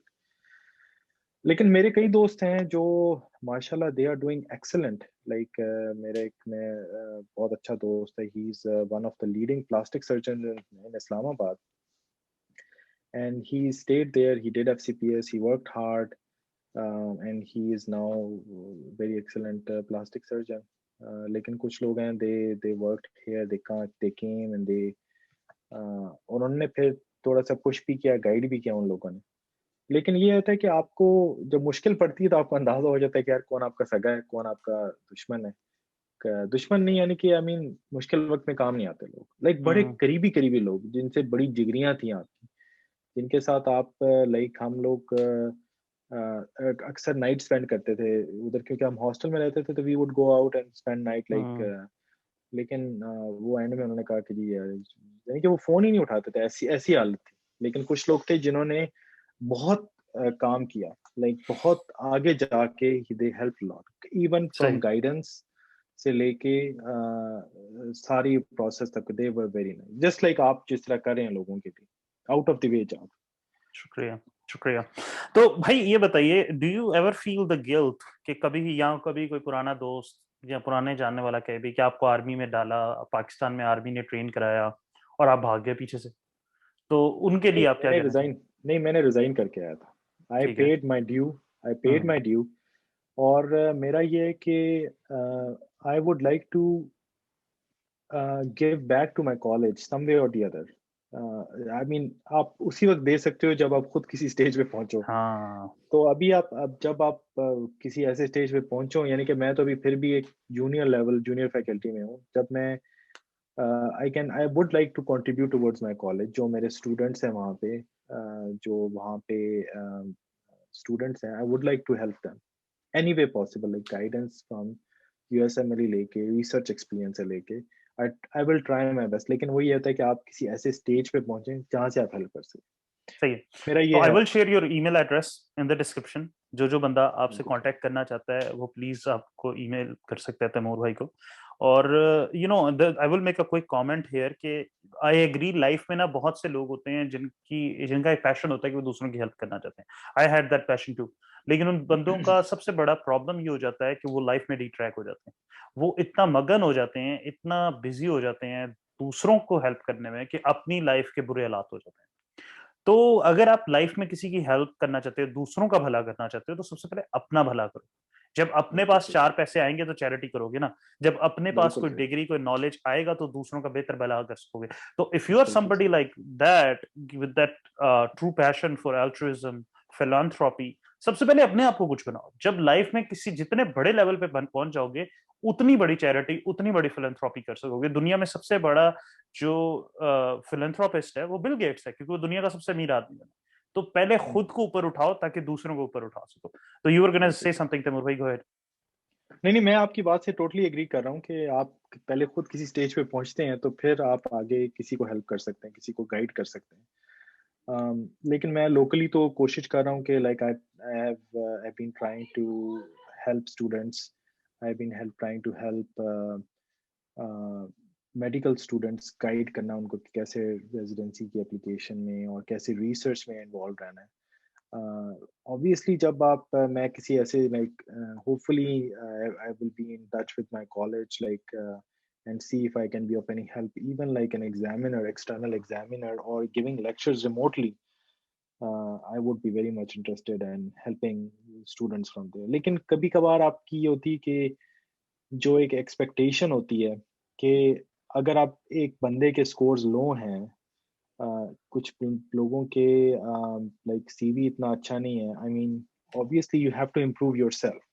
तो वो जो उसे क्या कहते हैं, अननेसेसरी एक्सपेक्टेशन होती है, वो नहीं हो सकती। आपको हार्ड वर्क करना पड़ेगा, इधर यहाँ पे करना पड़ेगा या पाकिस्तान में करना पड़ेगा। और पाकिस्तान में बहुत अपॉर्चुनिटीज है, आर्मी में बहुत अपॉर्चुनिटीज हैं, आपको सिविल में बहुत अपॉर्चुनिटीज है, लेकिन आपको मेहनत करनी पड़ेगी। मेहनत का कोई शॉर्टकट नहीं। सही सही। और आई एग्री कि दूसरी एक दो बातें मैं कहता हूँ कि देखो, जिस भी बंदे को गाइडेंस चाहिए ना, हेल्प चाहिए, तो उसके दो बड़े इंपॉर्टेंट पार्ट्स हैं कि जो आप में होने चाहिए। एक ह्यूमिलिटी। अगर आप हम्बल नहीं हो, ह्यूमिलिटी नहीं है, एरोगेंट हो, तो आपकी कोई हेल्प नहीं करेगा। दूसरा, इस चीज को मानो कि आपको कोई चीज नहीं आती। ये नहीं आप कर सकते कि तैमूर भाई है, मैं आपको कुछ बता रहा हूँ ना, तो आप आगे से बोलो नहीं नहीं मुझे पता है, तो फिर हमसे क्यों पूछ रहे हो भाई, फिर खुद ही बिल्कुल कर लो। सही है। राइट। तो बिल्कुल सही कहा। एक और बात व्हाट आई वांट टू से हियर इज कि बहुत ज्यादा जो है ना, बहुत से मुझसे जूनियर्स कांटेक्ट कर रहे होते हैं and they are very arrogant. तो उनकी हेल्प करना बड़ा मुश्किल हो जाता है कि जब आप खुद इतने हम्म। एरोगेंट हो तो फिर आप खुद कर लो यार। अच्छा हाँ, क्विक कमेंट हियर तंबूर भाई, कि हमने ना एक रिसर्च गाइडेंस की भी प्लेलिस्ट है, उसमें मैंने रिसर्च की गाइडेंस के रिसर्च पेपर कैसे लिखना है, ग्रांट कैसे लिखनी है, केस रिपोर्ट कैसे लिखनी है, वो हम लोग कर रहे हैं। तो अगर आप चाहें तो you are more than welcome to give your own lectures with me. I can record it, हम यूट्यूब पे डाल देंगे। क्योंकि सारा मीडियम जो है उर्दू में है, तो काफी बच्चों की बैक होम हेल्प होगी कि अगर उन्हें नहीं, क्योंकि बिल्कुल गाइडेंस सही। कोई नहीं। और दूसरा, if you want to give lectures remotely, I am more than happy to facilitate that as well. ठीक है। नहीं बिल्कुल, आई अच्छा, एम मोर देन हैप्पी। चले। तो सर मुझे ये बताइए, आप पिंडी से हैं? सर हम बेसिकली मुल्तान से हैं, लेकिन हम अच्छा। सेटल पिंडी में हैं। तो बिल्कुल, हम सेटल आप पिंडी में कितना हैं। अर्सा पिंडी रहे? पिंडी यार, मैं अपने घर में तो लाइक 2000 में हम लोग पिंडी मूव किए थे, और अच्छा। 2001 में मैं फिर मेडिकल स्कूल में चला गया था। तो आई एफएससी वाज कहाँ से की लिविंग इन, थी? एफएससी मैंने जेएलएम से की थी। अच्छा, एफएससी जेएलएम से की थी, तो उससे हाँ पहले जी। आप कहाँ पे थे, जेएलएम में थे? उससे पहले हम लोग लाइक मैंने एफएससी जेएलएम से की, उससे पहले हम खोहाट में थे, उससे पहले हम खारिया में थे, अच्छा अच्छा, उससे प्रॉपर वो पहले हम, फौजियों वाला सारा सर्कल हाँ लगाया आपके फौजी वाला पोस्टिंग। बिल्कुल, ठीक है पोस्टिंग्स ठीक है। कर करके बिल्कुल। तो तो वी, पिंडी में सबसे ज्यादा पिंडी की क्या याद आती है आपको? यार खाना याद आता है सबसे पिंडी का? ज्यादा। यार पिंडी के खाने, देखो मैं ना जिंदगी के 12 साल पिंडी में रहा हूँ, और पिंडी के खाने मुझे भी याद आते हैं, लेकिन मुझे ये होता है यार, पिंडी इस्लामाबाद में खानों की वैरायटी काफी कम थी नहीं? नहीं अभी आपने शायद लाइक हम लोग जाते थे बनी मोहल्ला, वहाँ पे ये था, कढ़ाई थी, हम्म बाले की कढ़ाई थी, वो हम्म। बहुत फेमस थी पिंडी की। वो बहुत याद आती। फिर हलीम था, ये मरी रोड पे एक दो दुकानें थी हलीम की, वो बहुत जबरदस्त थी। फिर सेवर फूड रेलवे खाया था? स्टेशन के, सेवर फूड बहुत खाया है। उसके बाद ये रेलवे स्टेशन के पराठे, अंडे। तो आई मीन ऑब्वियसली यार पाकिस्तान की याद तो आती है, और सबसे अच्छी वो तंदूर की रोटी जो है ना, गरम गरम, वो उसका कहीं वो नहीं है, नेमुल बदल नहीं है उसका। सही। तो जब होम सिक होते हैं तो क्या करते हैं सर? यार होम सिक होते हैं तो बस try to contact with family friends, try to go somewhere where there are some touches of Pakistan, like खाना शाना और इस तरह की चीजें। लेकिन अल्लाह का शुक्र है विजिट कर लेते हैं पाकिस्तान every 1 or 2 years। कोशिश करते हैं कि हो जाए visit, like specially with the pandemic things are not, traveling काफी कम हो गई थी। सही है। तो देखते हैं जब ये खत्म होता है तो इंशाल्लाह। तो खानों के अलावा सबसे ज्यादा क्या चीज याद आती है आपको? यार दोस्त याद आते हैं काफी, लाइक ऑब्वियसली वो दोस्त भी आर्मी में है, आई मीन वो डिफरेंट जगह पे हैं, डिफरेंट स्टेशंस पे हैं, तो उनसे व्हाट्सएप वगैरह हो जाता है, कांटेक्ट हो जाता है। लेकिन ऑब्वियसली पाकिस्तान में आपका अपना एक वो, पाकिस्तान में ये होता है ना कि आपके घर में कोई काम करने वाला होता है जो आपको हेल्प करा हम्म। देता है, जिसमें मिसाल के तौर हम्म। पे खाना बना देता है आपको, आपको नहीं बनाना पड़ता खाना। दैट्स अनदर थिंग जो आपको भी बिल्कुल याद आ रहा होगा कि कोई आपको सफाई कर हाँ। दे आपके घर की। हम्म। तो दो आर थिंग्स जो जो याद आती हैं पाकिस्तान की। सही है। मौसम फिर ऑब्वियसली पेंसिल्वेनिया का, और हाँ, बर्फ यहाँ पे इतनी पाकिस्तान। पड़ती है, अब तो वैसे बर्फ वैसे कम हो रही है, शुक्र है। तो तैमूर भाई, what helped you the most in your journey, from 2006 till now, 15 साल 16 साल जो हैं, इस काफी लंबा सफर था सेट होने का लाइफ में। इस पूरे सफर में सबसे ज्यादा किस चीज ने हेल्प किया? यार मेरा ख्याल से सबसे ज्यादा हेल्प, मैं आप एक बंदे पे नहीं कह सकता कि यार, और एक चीज पे नहीं कह नहीं, सकता। नॉट नेसेसरीली, हाँ, 1%, और मतलब आ, कोई भी एक चीज, अपनी क्वालिटी या कुछ भी आप कहें कि यार दिस केप्ट मी गोइंग।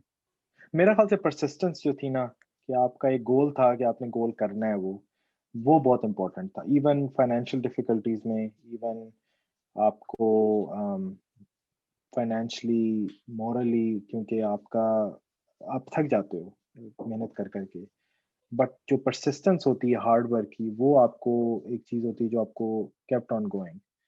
लेकिन मेरे दो तीन ऐसे, लाइक ऑब्वियसली फैमिली तो आपको हर वक्त सपोर्ट करती है, अल्लाह की सपोर्ट थी, लेकिन दो तीन लोग ऐसे थे जिन्होंने यार बहुत ज्यादा सपोर्ट की थी। एक तो शाहमद भाई थे जो आपकी तरह हैं। He help me a lot, like he literally made sure that I give my steps, और उन्होंने सिर्फ मेरे लिए नहीं किया, he did it for a lot of other people.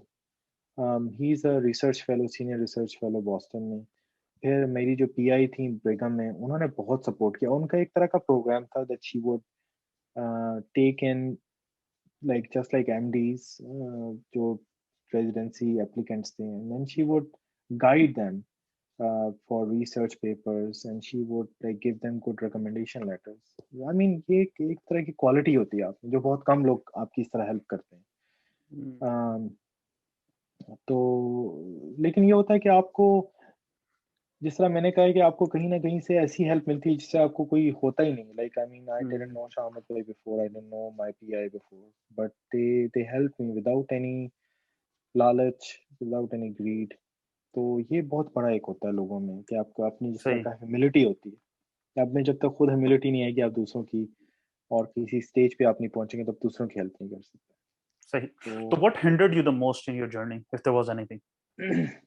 मेरा ख्याल से यार गाइडेंस जो थी ना शुरू में, वो बहुत कम थी। आई mean I didn't even know about you, क्योंकि हमारे पास वहाँ पे इंटरनेट नहीं था। और मैंने आपको कहना कि आपकी जो एक विजन होती है वो बहुत लिमिटेड होती है पाकिस्तान में, स्पेशली अगर आप वहाँ पे हैं। जब हम जिस स्टेज पे हम थे, अभी तो खैर मोबाइल है, रेवोल्यूशन आ चुकी है, हर एक के पास मोबाइल है, इंटरनेट की फैसिलिटीज है। उस वक्त इंटरनेट भी इतना ज़्यादा नहीं था, आपके पास कम्युनिकेशन के चीज़ें नहीं थी। तो गाइडेंस और कम्युनिकेशन ने बहुत हिंड्रेंस की उस वक्त। तो मेरा ख्याल से अगर वो होती उस वक्त, तो I think obviously things would have been much better. लेकिन ये होता है कि अगर आप किसी की हेल्प ना कर सको, लेकिन आप उन्हें एक पॉजिटिव पॉजिटिव वाइब भी दे दो ना उनको, तो I think that is also sufficient for some people. आप उनकी बेशक ये ना करो कि आप उनको पैसे दो या आप उनको घर में रखो, लेकिन अगर आप उनको सिर्फ एक दो चार जुमले ही पॉजिटिव बोल दो ना, तो होप दैट दे दो, ऑल्सो, उम्मीद दे बिल्कुल दो एग्जैक्टली एग्जैक्टली। कि हो जाएगा यार, ऐसा नहीं है कि नहीं होगा, लाइफ में हाँ, सेट नहीं हुए नहीं, कुछ नहीं बनोगे, हो जाएगा, मेहनत बिल्कुल करते रहो, बस लगे रहो। बिल्कुल परसिस्टेंस जो है, हार्ड वर्क है, I think these are the things that will take you to anywhere. आपकी सही। persistence और hard work. So what's been the biggest high, biggest happiness of your life? यार मेरा ख्याल से मेरा जो बच्चे हैं, जो I think they are my biggest happiness, assets हैं। आई मीन अगर आप थके हारे घर से आते हो, जिस तरह आपने कहा कि दोनों डॉक्टर्स हो, आप अपना स्ट्रेस कैसे करते हो, तो I think those are my biggest happiness, blessing. Sahi. So what's been the biggest low of your life and how did you overcome it? यार जो जो आपका 6 मंथ्स का ड्यूरेशन था ना, जो जिसमें मैं बॉस्टन में आया था and I was not getting paid, I was working voluntary, क्योंकि आपको पता नहीं था कि 6 महीने के बाद क्या होगा। और आप उस Hmm. पे एक एज पे होते हो कि यार आपने इतनी मेहनत की है, आपने 6 मंथ्स लगाए, what is going to happen. Like आप अपने ओन पे हो, आपका कोई फैमिली मेंबर नहीं है यहाँ पे, how are you going to do things, क्योंकि इट्स अ बिग थिंग। आपके पास नौकरी नहीं है, आपके पास पैसे नहीं है, आपके पास बेसिकली कुछ भी नहीं है, तो आप कैसे करोगे, where will you be after 6 months. तो that was a very hard time, सही वेरी कह रहे हैं। डिफिकल्ट। तो any regrets in this journey 2006 से लेके 2021 तक का? यार एक रिग्रेट ये था कि I should have given the steps earlier, but as I said कि लाइफ में कभी कभार आपको बैलेंस करनी पड़ती हैं चीज़ें, और बैलेंस फिर ये होता है कि आप you are also supporting your family, like आप रिसर्च कर रहे होते हो, आप पैसे ले रहे होते हो, अपनी फैमिली को सपोर्ट कर रहे होते हो, और on the other side you have to have an experience. क्योंकि जो मेरा ईयर ऑफ ग्रेजुएशन वो 5 इयर्स का बन रहा था, तो I mean the research help me a lot, वो एक था 5 साल से पॉइंट। ज्यादा का बन रहा था आपका जब आपने अप्लाई हाँ किया था? 5 साल से ज़्यादा का बिल्कुल, बट आई साढ़े थिंक 5 साल की रिसर्च थी आपकी? हाँ बिल्कुल, लेकिन जो मेरे रिकमेंडेशन लेटर्स थे वो बहुत अच्छे थे। मुझे एक इंटरव्यू में एक चेयर ने मुझे कहा था कि तुम्हारे लेटर्स बहुत अच्छे हैं, लेकिन वो यही है कि आपने मेहनत की, परसिस्टेंस रहे, काम किया आपने, और उसकी बेसिस पे बना के आपने फिर आगे अप्लाई किया। और अल्लाह सही। का लाख लाख शुक्र है यार, अल्लाह ने in in all of this journey Allah ने बहुत की हेल्प की है। सही। So did you have any attempt in USMLEs या लो स्कोर्स? कितने स्कोर्स थे आपके यूएसएमएलई? यार मेरे एवरेज थे स्कोर्स, लाइक कितने थे मेरे फिर, डोंट एवरेज थे, माइंड मेरे शेयरिंग? हाई, यार मेरे 210 से 220 के दरमियान थे, मेरे सारों में? एवरेज स्कोर थे। हाँ मेरे सारों में, स्टेप मेरे 3 भी में इतने थे। हाँ मेरा मेरा स्टेप एक 1 एवरेज में थे आपके। 220 था, स्टेप 2 में अच्छा 213 था। तो अच्छा। फिर भी रेजिडेंसी मिली रेडियोलॉजी में, वो भी दैट्स द हाँ होल बड़ी बात पॉइंट। है, नहीं वही मैं आपको कह रहा हूँ कि आपने स्टैनफोर्ड में रिसर्च की, यस, और आपने हार्वर्ड ऑब्वियसली। में की, राइट? और हाँ आपके भी स्कोर 210 से 220 के दरमियान है, तो यू डोंट नीड टू बिल्कुल score in 260s 270s 240s। आपको एक एग्जैक्टली। लो स्कोर के साथ भी अच्छी जगह पे अच्छी फेलोशिप, अच्छी रेजिडेंसी मिल सकती है। आप माशाल्लाह हॉपकिंस से करके आए हैं, तो नोबडी केयर्स। जब आप अच्छा काम करते हैं रिसर्च में, तो आपकी रिसर्च जो है वो आपके स्कोर से ज्यादा बोलती है। एग्जैक्टली वही मैंने आपको कहा ना कि जो आपके लेटर्स होते हैं वो आपको बहुत सपोर्ट करते हैं, जो आपके आपने काम किया होता है, जो आपकी रिफ्लेक्शन होते हैं। एक तो आपका होता है कि आपने आपका नॉलेज कितना है, जो आपके स्कोर्स शो करते हैं, लेकिन जो आपने यहाँ पे आके काम किया है, आपका जो एक्सपीरियंस है यहाँ पे, दैट ऑल्सो स्पीक्स हाईली कि आपने कैसा काम किया, आपके बॉसेस के साथ कैसे ताल्लुकात थे, आपका कंडक्ट कैसा था, तो that also really matters a lot. तो अगर किसी के लो स्कोर्स हैं, मेरे आपकी तरह, किसी के 217 स्टेप 1 में और 212 214 स्टेप 2 में है, तो आप उन्हें क्या कहोगे? यार मैं उन्हें यही कहूंगा कि एक तो परसिस्टेंस लगे रहें, और यहाँ पे आके they should try to work, like meaning यहाँ पे क्लिनिकल एक्सपीरियंस लें, अपना try to get into some kind of research, paid research, क्योंकि यहाँ पे अकेले फाइनेंशियली गुजारा करना बड़ा मुश्किल होता है। तो मेरा ये ख्याल है कि आपको किसी पेड रिसर्च में घुसना चाहिए, और यहाँ पे क्लिनिकल एक्सपीरियंस बहुत इंपॉर्टेंट है। जब मैं आपको ही पहले बता रहा था कि जो मेरा पहले 6 मंथ्स का टाइम था, मुझे वो जो वॉलंटियर वर्क भी मिला था, क्योंकि आपके पास F2 होता है, तो F2 पे भी काम करना बहुत मुश्किल होता है। तो I used to give interviews, मैंने उस वक्त भी I used to sit down in our apartment, और मैं वहाँ पे हर रोज बैठ के कुछ 100 ईमेल्स करता था हर बंदे को कि I am looking for research, और उसमें से भी आपको 2 या 3 लोग रिप्लाई करते थे, और वो भी ये था कि एक या दो फिर कोई आगे कहता था कि हाँ अपना सीवी भेजो, अपना ये करो। तो उस तरह भी मैंने बहुत स्ट्रगल किया, यानी कि आपको पता नहीं था कि यार रिसर्च मिलेगी या नहीं मिलेगी। और लाइक थाउजेंड्स ऑफ ईमेल्स उस वक्त की मैंने, थाउजेंड्स। लेकिन हाँ, यही मैं कहता हूँ कि थाउजेंड्स। आप कम से कम 1200-1300 ईमेल करो, फिर एक्सपेक्ट करो को पॉजिटिव आएगा। भाई मैंने 50 ईमेल्स कर दिए, मुझे कोई रिप्लाई नहीं आया। ये तो बड़ी दुनिया च बैठे कहते हैं। हो। हाँ, नहीं बाकी इसमें आपको बहुत मेहनत करनी पड़ती है, परसिस्टेंस और पॉजिटिव एटीट्यूड रहना पड़ता है। आपको डिप्रेस नहीं होना चाहिए, मेहनत करनी चाहिए, परसिस्टेंस, हार्ड वर्क, सही। और अल्लाह पे तो जब आप भरोसा आए रखना। थे फर्स्ट टाइम यूएस में, जो पहले 6 महीने आपने काम किया, तो हम पाकिस्तान में आते हैं, हमारी इंग्लिश बहुत डिफरेंट होती है, ठीक है। बिल्कुल। यहाँ की अमेरिकन इंग्लिश बहुत डिफरेंट है, इन लोगों का एक्सेंट डिफरेंट है। अब आई एम श्योर आप और मैं, हम लोगों के पास अमेरिकन एक्सेंट नहीं है, लेकिन इनकी बात हमें शुरू शुरू में, चूंकि हमने वो एक्सेंट सुना नहीं होता मूवीज में और ड्रामों के अलावा, तो हमें पता नहीं होता और समझ नहीं आती। तो how difficult was it to adapt to their accent, to learn to communicate better, be effective in your communication? यार वही ना, जो मेरी पहले पीआई थी वो चाइनीज थी, तो सही तो है। उसमें ये था कि थोड़ा सा गुजारा हो गया था उस वक्त, क्योंकि सारे लैब में भी ज्यादातर जो लोग थे वो चाइनीज ही थे। ज्यादा फॉरेनर्स थे, लेकिन ये था कि साथ साथ आपने फिर वो लर्न किया था, आपने अपने आप को अडेप्ट किया था। तो कितना टाइम लग जाता है अगर आपने बताना है यार किसी को? नहीं नहीं, आई मीन ऑब्वियसली इट डिपेंड्स कि आप कितना पाकिस्तान में कैसी स्कूलिंग हुई है आपकी। हमारी एपीएस से हुई है ऑब्वियसली, तो वहाँ पे इंग्लिश बस ठीक ही होती है। तो at least I think 6 months two year आपको लगता है सेटल, हाँ, कहीं भी आप जाएं यार, आपको 6 मंथ्स टू ईयर लगता है सेटल होने में। सबको लगते इवन हैं, आप यही मैं पॉइंट बनाना चाहता यार। इतना मेरा ख्याल है एपीएस वाज, हमारा इंग्लिश मीडियम था बचपन से यार, लाइक हम लोगों को तो बहुत से उर्दू मीडियम से बच्चे आते हैं कि देखो हम लोग एपीएस के पढ़े हैं, और अपेरेंटली एपीएस के बड़े लोग, ठीक है, it's not beacon house, it's not city school, लेकिन फिर भी हम सबको भी 6 महीने से साल लगता है, और अभी भी हम कुछ चीजें सीख रहे होते हैं, हमें अक्सर बातें इनकी गोरों की नहीं समझ आती, तो बिल्कुल डोंट बी वेरी एम्बेरेस्ड कि अगर आप आए हो कहीं से और आपकी इंग्लिश अच्छी नहीं है, तो बी माइंडफुल के 6 महीने साल लगेंगे आपको इंग्लिश सीखने में, नहीं आएगी बिल्कुल। समझ, और इट्स ओके। इंग्लिश तभी आती है जब तक आप गलत इंग्लिश कॉन्फिडेंस से ना बोलो। जब तक आप गलत इंग्लिश कॉन्फिडेंस से नहीं बोलते, तब तक इंग्लिश नहीं आएगी। बिल्कुल सही, बिल्कुल। आई कंप्लीटली एग्री हूँ भाई। सही। तो तैमूर भाई ये बताइए कि what is the nation wide salary range in your specialty, and what are the factors that impact it?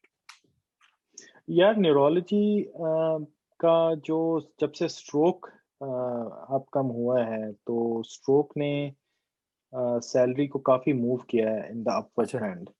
अच्छा। इट ऑल्सो डिपेंड्स कि आपने किस लोकेशन में, आपकी सब स्पेशलिटी किस में है। अभी जिस तरह स्ट्रोक है, स्ट्रोक की फेलोशिप 1 साल की है, तो a lot of programs are churning out stroke fellows a lot। तो उसमें ये है कि आपकी फिर एक एक एक स्टेज पे आके आपकी थोड़ी सी सैचुरेशन हो जाती है उस स्टेज में। तो जो सैलरी है, अगर आप बिग एकेडमिक सेंटर्स पे देखो तो वो 130 से लेके 170, I am talking about Harvard and Hopkins. ठीक है। फिर उसके बाद आपके आते हैं मिड रेंज यूनिवर्सिटी प्रोग्राम्स, उनकी अराउंड 220 230 होती है।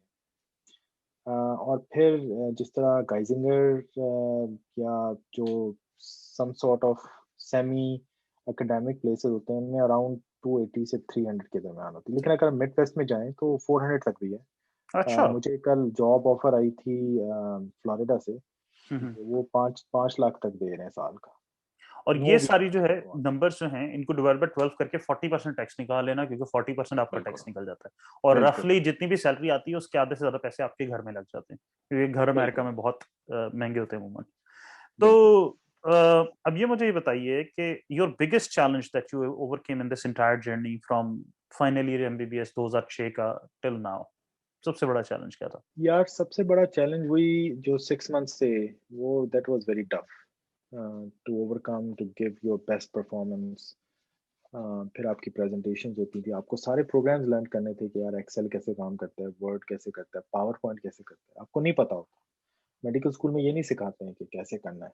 आप पता नहीं कि सिखाते ही नहीं, हमारे उस वक्त से नहीं नहीं सिखाते सिखाते थे। यार, मैं honestly I was able to learn this क्योंकि मैं सोसाइटीज में बहुत एक्टिव था, तो हम्म। सोसाइटीज में काम करने की वजह से I knew a lot of power point और वर्ड वगैरह, वो चीजें आ गई थी। लेकिन आई कंप्लीटली एग्री, आम बच्चा अगर आप, if you are living isolated in a bubble, तो आपको ये बेसिक स्किल्स ही नहीं आते जो यहाँ के बच्चे को किंडरगार्टन में आते हैं। बिल्कुल बिल्कुल सही कह रहे हैं आप, हमें सही। इसमें तो काफी प्रॉब्लम हुआ था। हम्म। तो और वो कहाँ से सीखा फिर आपने? यार उसमें जो मेरी पीआई थी, जो पहले थी आई रिसर्च इंस्टीट्यूट में, उन्होंने मुझे काफ़ी गाइड किया। वो लाइक खुद बैठ के डेस्क पे आपको सिखाती थी। अच्छा। फिर वहाँ पे मेरे एक रिसर्च फेलो था सीनियर, उसने काफ़ी गाइड किया। और उसने काफ़ी चीज़ें सिखाता था, लाइक टाइम लेके वो सिखाता था। तो आई मीन वही है कि आप कुछ लोग होते हैं जो आपकी हेल्प करते हैं जेन्युइनली, जिस तरह आप लोगों की कर रहे हैं बगैर किसी उसके फ़ायदे के। तो अब वही कहते हैं आपको, अब क्या आपको लाइफ़ की जर्नी में अच्छे लोग भी मिलेंगे, बुरे लोग भी मिलेंगे। हम्म, तो अच्छे लोगों से आपने सीखना होता है, बुरे लोगों को आप दुआ दे देते हैं कि यार इन्हें अल्लाह सही ताला है। हिदायत दे। सो अगर आप लोग कोई सीखना चाहता है ये चीजें, तो देखो सारे ट्यूटोरियल्स यूट्यूब पे पढ़े हैं, मुफ्त में पढ़े हैं। बिल्कुल, मैंने सारा कुछ यूट्यूब से, मतलब पाकिस्तान में बैठ के, पाकिस्तान का बच्चा एक स्टूडेंट बन के मैं सारा कुछ यूट्यूब पे देख रहा था, इंक्लूडिंग खान अकेडमी में भी बहुत सी चीजें, अगर आप एजुकेशनल देखना चाहते हो तो पढ़े। तो फ्री रिसोर्सेज हैं, आप जाओ, आप सर्च बिल्कुल, करो, आपको मिल जाएंगे, आप सीख लोगे और सबसे अच्छी सीख लोगे। तो अभी भी बिल्कुल। बहुत सी चीजें, रात को बैठ के मैं आई मूवी सीख रहा था, क्योंकि मैं कभी ज्यादातर सॉरी एडिटिंग वगैरह नहीं करता, तो मुझे नहीं आती। तो मैं रात को देख रहा था कि आई मूवी कैसे चलती है, ऑल दीज रिसोर्सेज। आपको कोई कोर्सेज करने की, इधर उधर कुछ करने की जरूरत नहीं है। क्यों नहीं, बिल्कुल। So if you have to do this all over again, what would you do differently in your past 15-20 years? यार मेरा ख़्याल से आपको अपना एक गोल बनाना चाहिए शुरू से, जो मेरा थोड़ा-सा गोल इस साइड ज़िगज़ैग लाइन्स में हुआ। सांप सीढ़ी वाला था। तो अगर आपने एक गोल बनाना है, तो आप उस गोल को मेन ऑब्जेक्टिव रखो और then work towards that goal. अगर आपका गोल है कि यार मैंने रेज़िडेंसी लेनी है, तो फिर आपने देखना है कि आपने कैसे अपना मेडिकल स्कूल करना है, आपने कैसे अपने एक्सपीरियंसेस यूएसए के उसमें डालने हैं। यहाँ पे यूएसए में ये है कि जब तक आप मेडिकल स्टूडेंट हो, एवरीबॉडी इज़ ओपन। जिस जिस टाइम पे आप ग्रेजुएट कर गए, तो ये लोग आँखें फेर लेते हैं कि आप तो ग्रेजुएट हो गए। यानी कि वो ये ग्रेजुएट फ्रॉम होता है कि जब तक अटेंडिंगशिप और या मेडिकल स्कूल? नहीं, graduate from like once you are graduated from medical school, अच्छा। फिर आपको क्लिनिकल रोटेशन करना मुश्किल होता है। Unless you are a medical student, rotations करना मिलना आसान होता है। लेकिन as soon as you graduate, फिर क्लिनिकल एक्सपीरियंसेस मिलना ज़्यादा मुश्किल होता है। तो मेरा ये है कि अगर आपने यूएसए का है आपका गोल है, तो आपने उस गोल को अचीव करने के लिए एक अच्छा मेडिकल स्कूल जॉइन करना है। मेक श्योर कि आप यहाँ पे आके रोटेशंस करें। यहाँ के सिस्टम का आपको पता होना चाहिए, यहाँ की ईएमआर का पता होना चाहिए। यहाँ पे आपको अपनी प्रैक्टिस करनी चाहिए इंग्लिश की, कि कैसे आपने कम्युनिकेट करना है, कैसे आपने अपने आप को वर्कअप करना है। और पॉजिटिव कैसे रहना है, आपने इंटरैक्ट कैसे करना है, अपना कंपोज़र कैसे रखना है, और फिर आपने एग्ज़ाम्स अच्छे देने हैं, स्कोर अच्छे करना है, अपना सीवी बिल्ड करना है साथ। तो मेरा ये ख़्याल है कि आपको एक गोल रखना चाहिए और उस गोल के लिए फिर आपको स्टेप वाइज़ मैनर में अप्रोच करना चाहिए। So any advice for people in your shoes 15-16 years ago? Any other advice कुछ आप कहना चाहें उनको, कोई फाइनल ईयर मेरा का ये बच्चा ख़्याल अगर ये सुन रहा है? हुँ, मेरा ये ख़्याल है कि अगर फाइनल ईयर का बच्चा ये सुन रहा है, तो he needs to have a good experience in US. He needs to have an open mind. Uh, यहाँ पे मुश्किलात हैं, यहाँ पे हार्डशिप्स हैं। जिस तरह आपने पहले कहा था कि यहाँ पे हर चीज़ आसानी से नहीं मिलती है। You have to work hard for it. तो कहीं भी नहीं मिलती। हाँ, परसिस्टेंस होनी चाहिए, हार्ड वर्किंग होनी चाहिए, आपका गोल होना चाहिए कि क्या है मेरा गोल। तो बाकी आप अल्लाह के ऊपर छोड़ें, अल्लाह ताला आपकी मदद करेगा, अल्लाह ताला आपकी हेल्प करेगा। तो मेरा तो यही एडवाइस है, persistence and hard work. Any other advice? कुछ भी before I wrap it up, conclude this. Anything else you want to add? अ, मेरा ख़्याल से उमर भाई मैंने तो काफ़ी बोल दिया, और मैंने बताया कि persistence, hard work, experience, research, everything helps in your journey. Specially even अगर आप देखते हैं कि यार मैं रिसर्च कर रहा हूँ, ये रिसर्च शायद मुझे ना वो दे, मुझे हेल्प ना करे, तो मेरा नहीं ख्याल कि ये सही बात है। रिसर्च या हार्ड वर्क जो है वो कभी ना कभी आपको रिवॉर्ड बैक करेगा। और ये है कि आप परसिस्टेंस रहें, हार्ड वर्क रहें, अपॉर्चुनिटीज़ को देखते रहें, मिस ना करें अपॉर्चुनिटीज़। Be many mindful. बाकी अल्लाह ताला आपकी हेल्प करेगा और आपकी किस्मत आपका साथ देगी इंशाल्लाह। बहुत बहुत शुक्रिया, thank you very much Taimur भाई for coming to our show, I really really appreciate, बहुत बहुत शुक्रिया सर। थैंक यू बहुत शुक्रिया। If you think you learned something from this interview, please like it, share it with others, subscribe to the channel, ring on the notification bell, and like I always say, never give up, never lose hope. Bye. Allah Hafiz.